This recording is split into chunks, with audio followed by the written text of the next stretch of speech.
இன்னைக்கு வந்து ஒரே ஒரு பாட்டுக்கு நான் டைரக்ட் பண்ண பாட்டு என்னோட நான் ஓன் ப்ரொடக்ஷன், அந்த பாட்டை நான் இன்னைக்கு ஸ்டேஜில் பாடினோம்னா நான் ஒரு நாளும் 2 லட்சம் பணம் கொடுக்க வேண்டியிருக்கு. இது மாதிரி பல லட்சங்கள் யாரோ சாப்பிட்டு இருக்காங்க. ஆனால் அதில் ஒரே ஒரு காசு கூட என்னை வந்து சேர்றது இல்லை.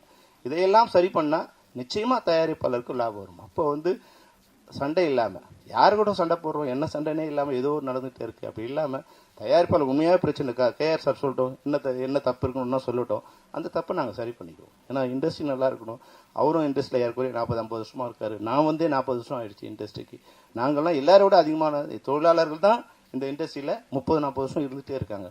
தயாரிப்பாளர் வந்து 5 வருஷம் 10 வருஷம் இருக்காங்க. இது மாதிரி 30 வருஷம் இருக்க தயாரிப்பாளர்கள் சினிமாவில் ஒரு 10 விரல் வீட்டில் இல்லை, ஒருத்தர் 2 பேர் 4 பேர் 5 பேர். அப்போது தயாரிப்பாளர்களோட இந்த சினிமா வந்து தொழிலாளருக்கு மிக முக்கியமான மிக சொந்தமான இதுவாக இருக்கும். அப்போது அவங்க நல்லா இருக்கணும், இண்டஸ்ட்ரி நல்லா இருக்கணும். நான் எங்களுடைய மேடையில், எங்களுடைய ஜென்ரல் பாடியில், பெப்சியோட ஜென்ரல் பாடியில் ப்ரொடியூசர் நல்லா இருந்தால் தான் தொழிலாளி நல்லா இருக்க முடியும்னு சொல்லக்கூடிய தைரியத்தை நான் வச்சுருக்கேன். முன்னாடிலாம் வந்து ப்ரொடியூசர் கவுன்சிலில் பெப்சியை திட்டினா கை தட்டுவாங்க, பெப்சியில் ப்ரொடியூசரை திட்டினா கை தட்டுவாங்க. இன்னைக்கு நான் அந்த நிர்வாகத்துக்கு வந்த பிறகு தயாரிப்பாளர் பற்றி ஒரு குறையும் சொல்ல முடியாது.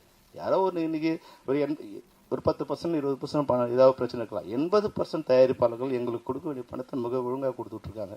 அப்போ அவங்க நல்லா இருக்கணுங்கிறது தான் எங்களோட நோக்கம்.